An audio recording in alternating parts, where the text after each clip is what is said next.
tongues taste the air of time blown past fallen sand.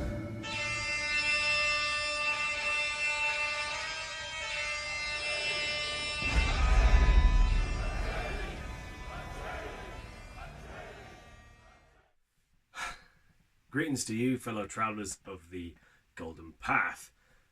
This is a follow-up video about the Red Dragon Dreadnought HEMA sparring gloves. I've just come back from my most recent training session, which was this Friday. We fought for 3 hours and I put them through their paces, and I have some feedback. So, I obviously did a review already where I talked about the gloves in terms of their performance, in terms of just like how they were at the box, how they felt in my hands, stuff like that. So I have some feedback tonight on how they've held up to sparring. And I have to say there's some areas for improvement. Now, don't get me wrong, I do not like trashing companies.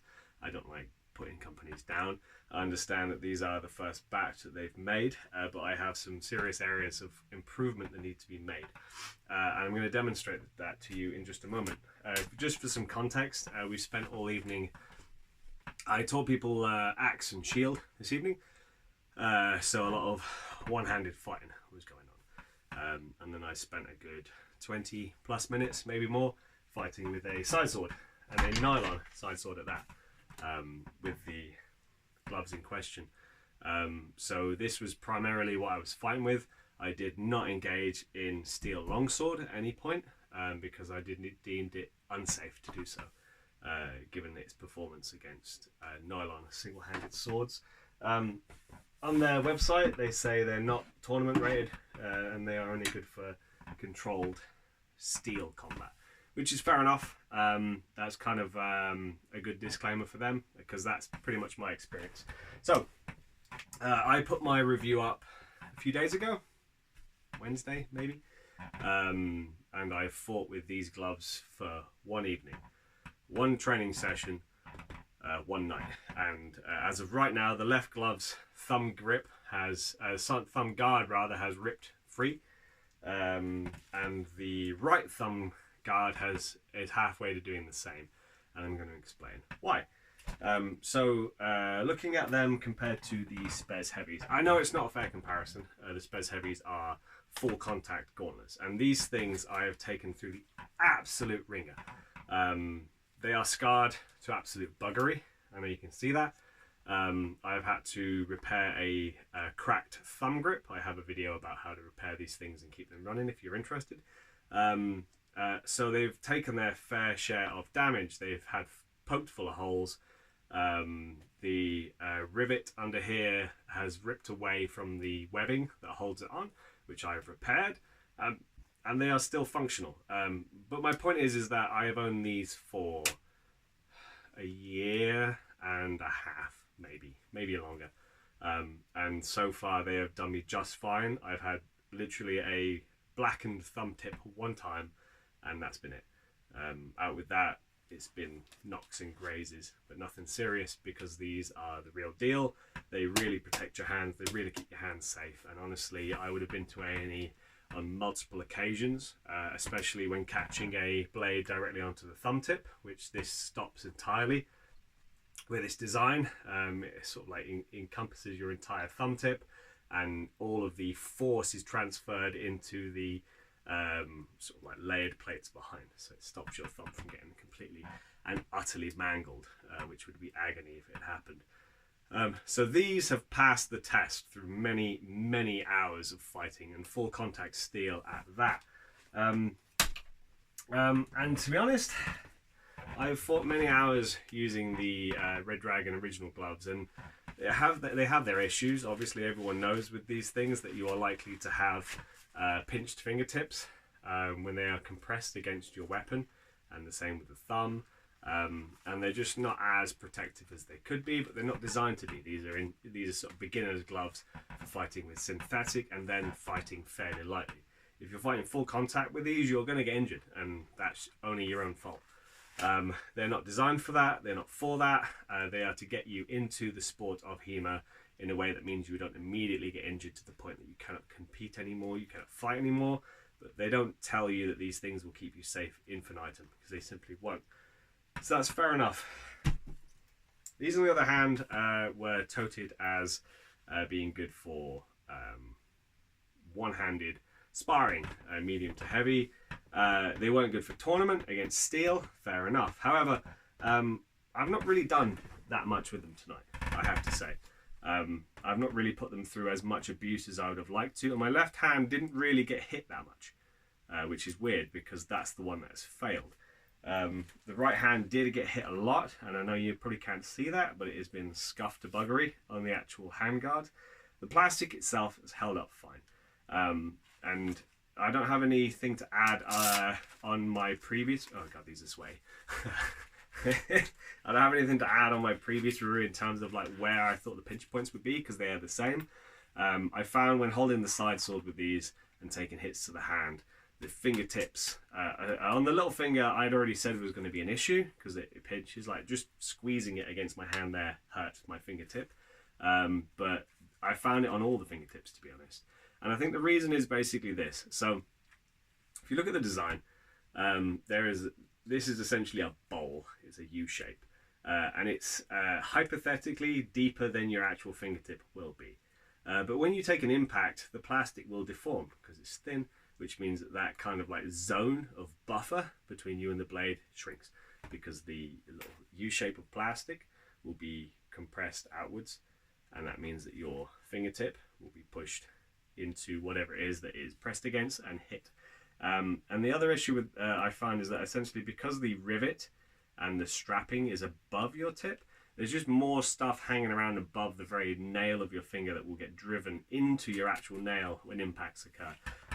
I did take a full, pretty heavy thrust directly into the fingers and felt nothing, which was really good. I was a bit worried about things sliding between your fingers, but because of how tight your grip is and how solid the sort of like construction is around the knuckle plate, this area here is fine.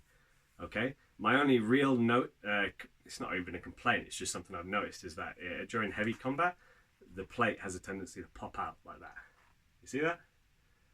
And you can do that by hand on pretty much all of them, to be honest.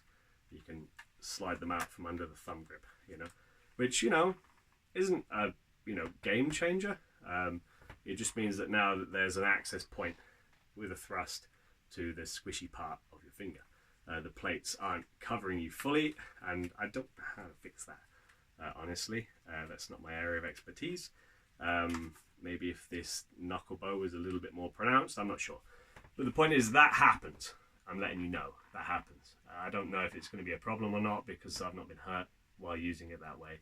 I'm just saying that that occurs while fighting with them. Getting your fingertips pinched occurs while fighting with them. I had no real issues with the thumb. While the thumb has failed in terms of like the structure of it, and I'll explain why in just a second. I know I've said that a couple of times, but I promise I will. I've not been injured while using it, which is great. It's done its job. It's kept my hands safe. I've not come away from this with any bruises, black fingers, nothing. It has offered a reasonable degree of protection. We don't fight light, Wardens of the Tour. We fight to a tournament standard, more or less, and I can't say I walked away with it with like thinking, oh my god, these are unsafe, these are going to like cause me damage, these are going to get me injured, because that's simply not what I found. What I have now are essentially some, I guess, tips for how you might go about improving the design so that they live up to the expectations people have of them. Now this. So, the reason it's failed, I'll just take this off again.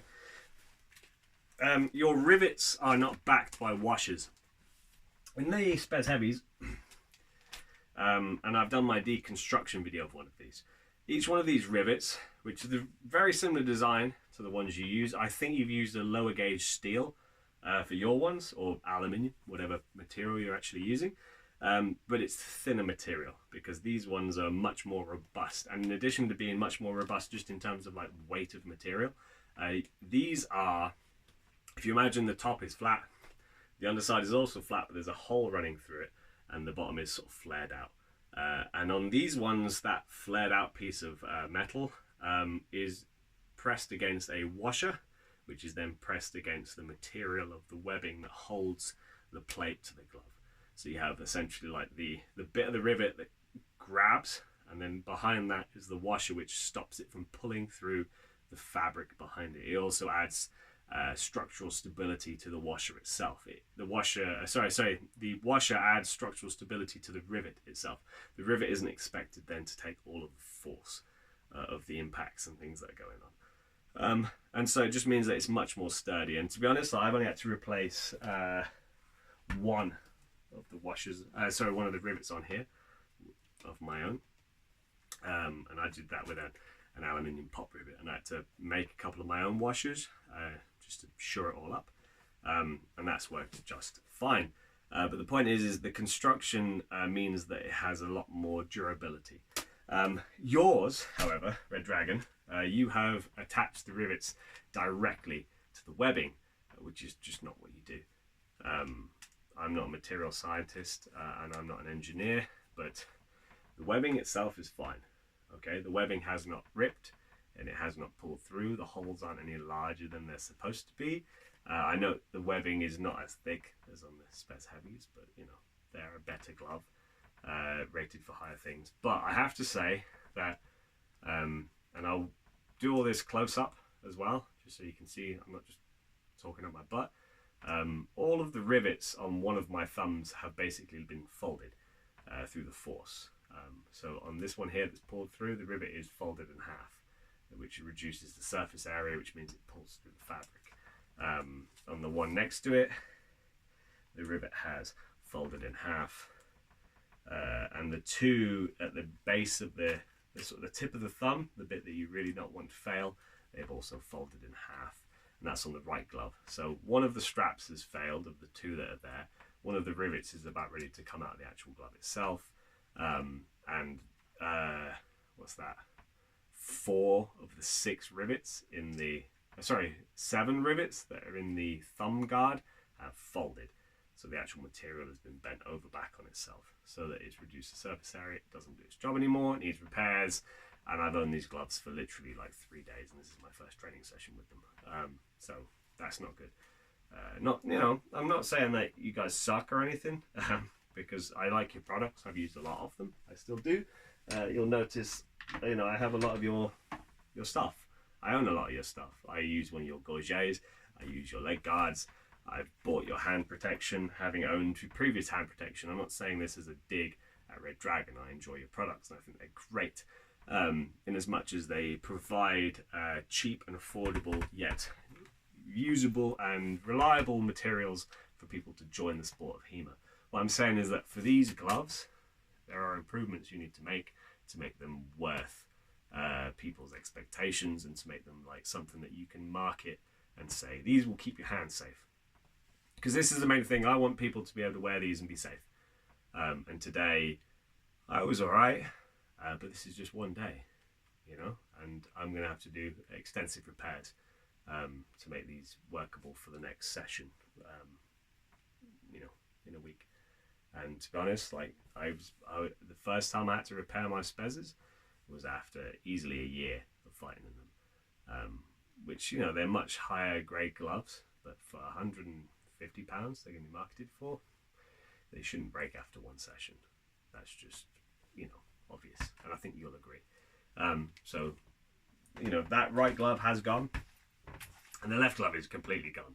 Like that right thumb is no longer safe to fight with, because it's not connected to the actual armor, which means my entire thumb is exposed, and only the foam piece of the glove is still there protecting me. And again, like, it's not like the material is like been ripped. It just looks like how it would be if there was a rivet running through it. It's just that the rivets are folded. In fact, no, not even. Like the rivets here don't even look that bad. One of them is bent a little bit, but they've just pulled through. And if you'd have had washers on there that were wider than the rivets, that wouldn't have happened. So like these 2 rivets on the underside of here, one of them's a little bent. The other one's like slightly less bent, but they're not nearly as bad. These ones on here are like completely, like if that was the flat rivet, they've completely folded over on one side. These ones are just a little crooked, but they've pulled through the actual webbing that's supposed to hold them on. This one here, that's bent in half. And if I look at the thumbs, that one's bent. That one's okay. So again, I think essentially what it comes down to is the rivets you're using aren't strong enough to hold on the actual material. You know, which is okay. We live and we learn. I'm just letting you know. I'm just letting you know that the material that you're using isn't strong enough, really, for what you wanted to achieve. The rest of the glove, I've checked it over, and I can't find any other issues. So like wrist guard, fine, no problems. I got some pretty heavy hits on my wrist. Back of the hand, no real problems. Pretty heavy hits on my back of my hand. Knuckle bow, literally couldn't even feel it. It was really good protection because you've got like the back of the hand's plastic comes up to like here, and then you have that knuckle bow on the top of it. Perfect. That works really well. And the actual fingers themselves, I think about down to these last two sort of like segments, perfectly fine. I think what you need to do really is with the fingertips.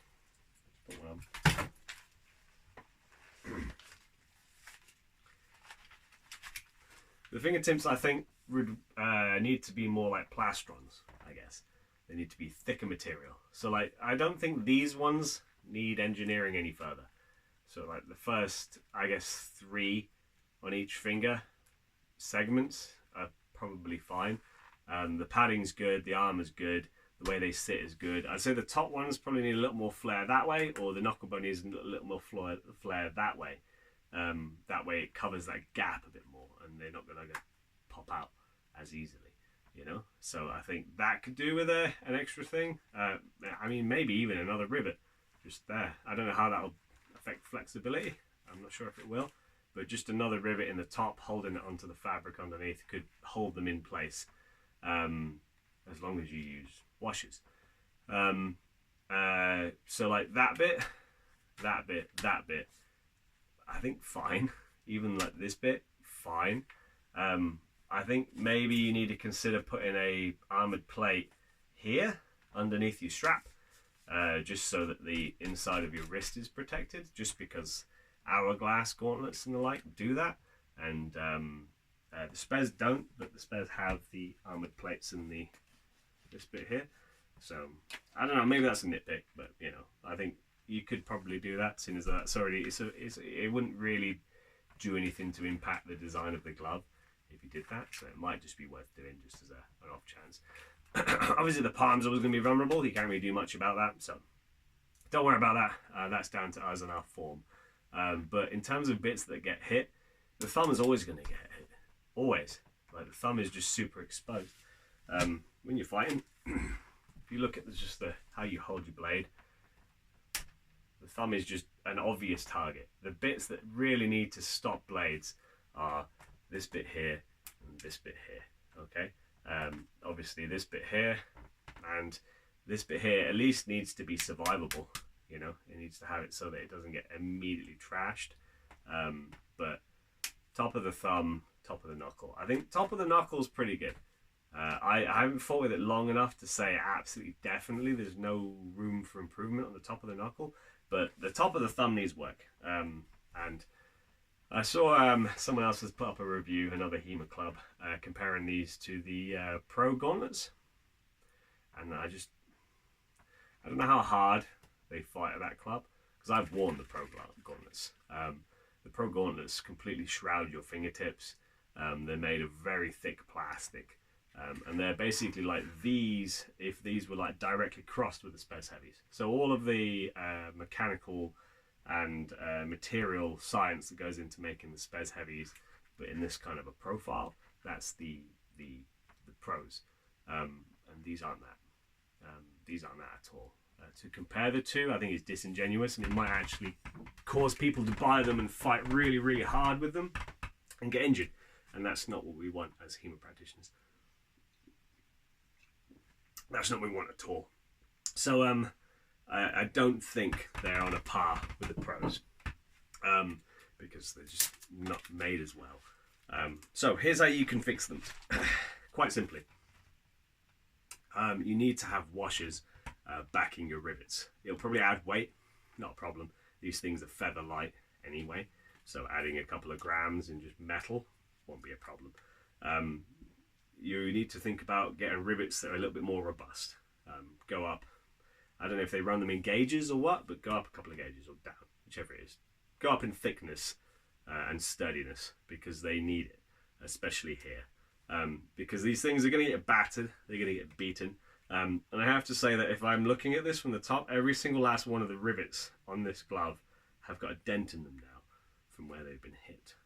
And that's something that the spares didn't have as much of, because they were like pretty much flush as it was. And like if they got dent, they were pretty badly beat at that point. But even after my first session of fighting with only nylon blades, they're all dented on the right hand, at least, because this is the one that is my weapon hand. And we were specifically trying to hit each other on the hands to test them. And like I say, all the points I've made so far are just based on sort of like my experience with them this evening. And that's, you know, a few hours, just a few hours of fighting, and my gloves are broken, both hands. So I don't want this to be as a, you know, screw Red Dragon, man, they make crappy gloves, because they don't. They make good gloves, obviously, because we all buy them when we first start HEMA. But what they have done is release something that needs work. And they say themselves, like on their actual listing for this, they say that this will be updated over time. It needs improvements. It needs additional bits, you know, added to it maybe. They were talking about adding modular designs to sort of improve the survivability of the glove and the protectiveness. And obviously they've got the screw rivets, which means that they intend to have these bits to be detachable and attachable. But in terms of just basic construction, you need to do something about these rivets, because they're not good enough. So, to summarize, the webbing material could probably do with being a bit stronger. Padding was fine, honestly. Like, for the level of protection I'm expecting from these, the padding was fine. Like, my hands weren't in danger or in pain, which is the most important thing. You don't want to be uncomfortable while fighting.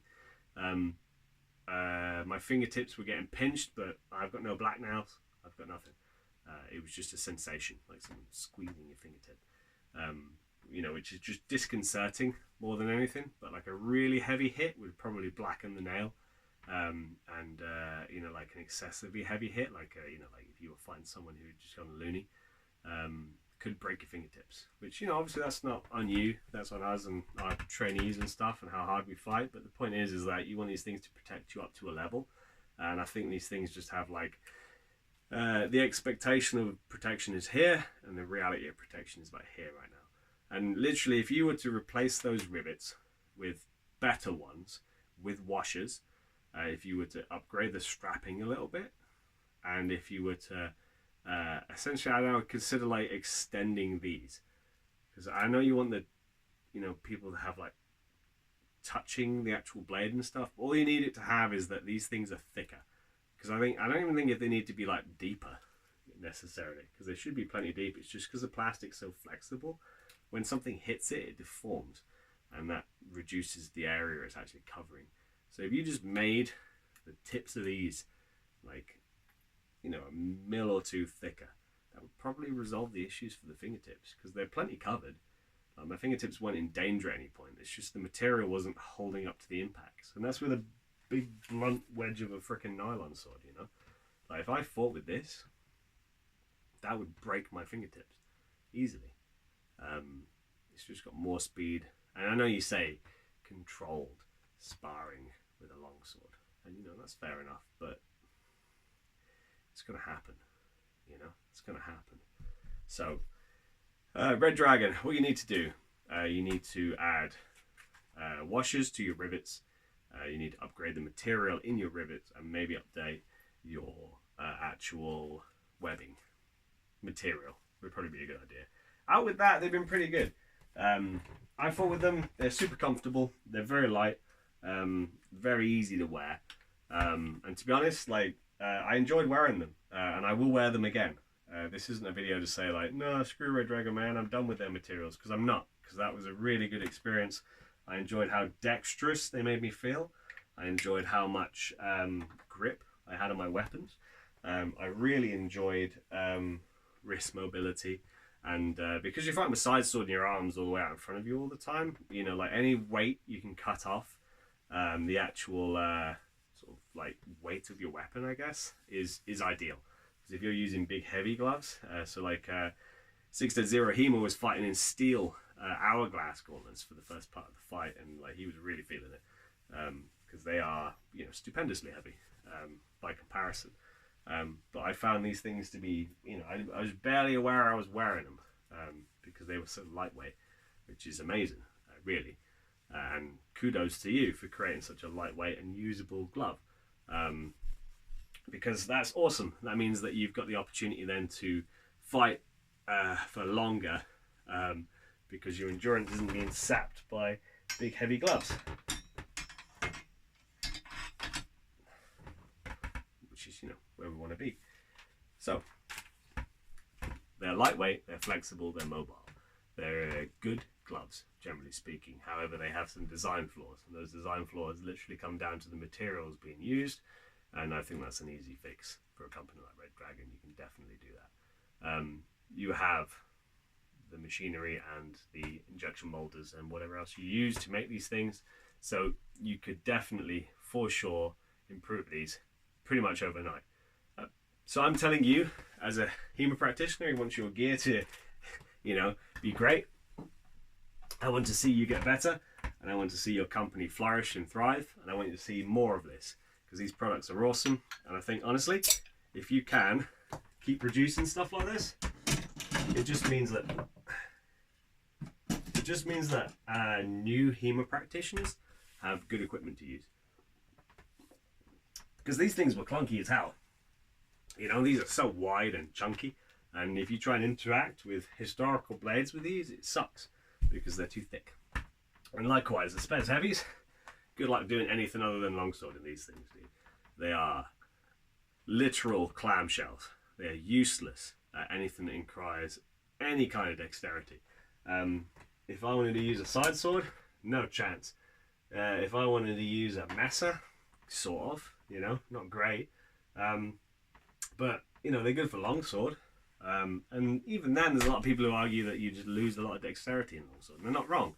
I can't really use ox very well in the Spez, you know, because they just don't lend themselves to that. They haven't got the same level of dexterity. These give that in buckets. Like, there's so much dexterity in these. It's amazing. You basically have the full range of motion in your hand, which is what you want, you know. You know, if you're learning to fight to the top of your ability, to the maximum of your ability, you want to be able to do all of the movements that you would normally do, and then some. And you don't want to be impinged by the armor you're wearing, which is, I think, these, if you can upgrade the protection and the durability of these gloves, these will be amazing, and you will sell so bloody many of them. So I think all you need to really do is just go back to your material guys and say, hey, we need thicker rivets, we need to put washers on the rivets, and we need to think about upgrading the webbing.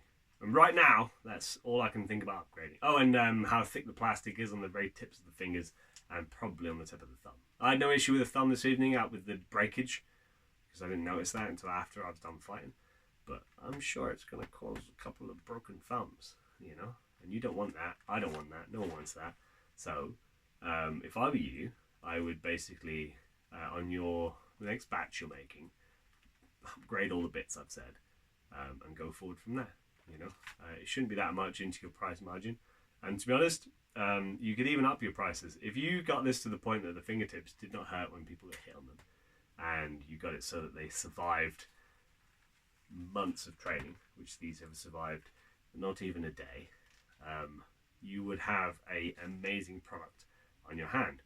And I think in terms of just sort of like research and development, R&D, back of the hand, so far so good. Knuckles, so far so good. First sort of like third of the finger, or first half of the finger, so far so good. Tips need work, thicker material. Thumb, rivets need to be thicker. Overall, the rivets, just if they're all the same rivet, just improve the rivets, dude. Just make them better rivets. And the webbing the same. Just while you're at it, just the whole webbing. You choose a thicker grade of material, and the rivets need to be slightly thicker too, and use washers. I think that's the main thing, because that washer will just take so much more stress off the actual rivet itself that it won't just pull through as easily. So better rivets, washers, and better webbing, and thicker plastic on the tips of the fingers and thumb, and you will be on for a winner, my friends. So I know I was a bit gushy about these the first time. After having trained with them, my opinion's gone down a little bit, but it's not an insurmountable task to make these good again. You know, it's not an insurmountable task, and you will honestly, if you just put a little bit of work into just materials, these will be cracking. That's it. That's all I've got. It's about 1 in the morning here, and I probably need to go to bed soon. So I'm just going to say that's what I've found with my first training session in these. They're both broken. They both need repairs. There's areas for improvement. I'm not saying don't buy them, because they're good. They're genuinely like really comfortable, very nice gauntlets, and like they've given me spare rivets so I can repair these. It's not like they're like, oh, they're dead now, I'm going to have to send them back, because I'm not. I'm just going to repair them. But the point is that they need to provide better materials in the making of them, and then they will be on for an absolute winner. With that being said, I hope that's useful. If you're going to buy these for you or your club, be aware that there are some issues with them, and this very early stage of production as well.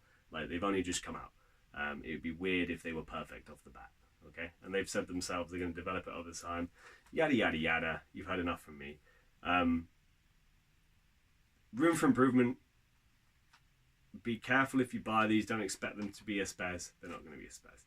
Okay, don't expect them to be an AP Pro. They're not going to be an AP Pro. And I'm not sure why anyone would think that, because they're just not, you know. But they are good enough for nylon single-handed fighting to a degree, as long as you don't mind them breaking after the first session and having to repair them. But did I get injured?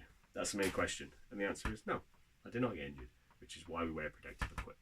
So while I would like my protective equipment to last months, if I pay over £100 for it, this is the first batch, so it's fair. And honestly, the repairs aren't going to take that long, and I can do all the things that I've said should be done. I can do myself, and I probably will. But the point is, I'm letting you know, as the potential customers of these, that they are good. However, you should let Red Dragon know that there's bits that need repairing on them. There's bits that need upgrading on them. And hopefully the company will see this and be like, oh shit, we should probably, you know, make these up to standard. And that you don't buy these expecting them to keep your hands 100% safe if you're absolutely wailing on one another, because you will get injured. And you may break fingers, and you may end up in A&E. And I don't know if you've seen hospital waiting times at the moment in this country. It's not worth that malarkey. So, buy them. By all means, buy them. Just don't buy them expecting them to replace your Spez Heavies, because they're not going to do that. And I don't think any amount of improvements they do on them are going to do that. I just don't think you can create a fingered gauntlet that will be as protective as a clamshell. Because, I don't know, if your fingers can move, they can get snapped. So, you know, you're just going to have to trade off, I guess. And these at the moment are not a good enough replacement that to the point that I wouldn't even fight in steel with them this evening. It just wasn't an option, because they were damaged during nylon fighting. With synthetics and single-handeds at that, so it wasn't going to happen. I wasn't about to put my hands at risk like that. So, Red Dragon, directly to you guys. You know, it's no biggie, just, you know, better materials on those specific parts, and you're good to go. Okay, that's all from me. I'm going to sign off now. But yeah, buy them, be careful while you're training with them, and obviously provide your feedback to Red Dragon. They can't fix them if you don't tell them. And if you're putting out videos saying like, oh yeah, they're as good as like the literal best gloves that anyone's ever thought was ever going to come out, then all you're doing is you're creating a false sense of hope for everyone else, and you're lying to them. So be careful about that. With that being said, this is Atreides HEMA. Long live the fighter.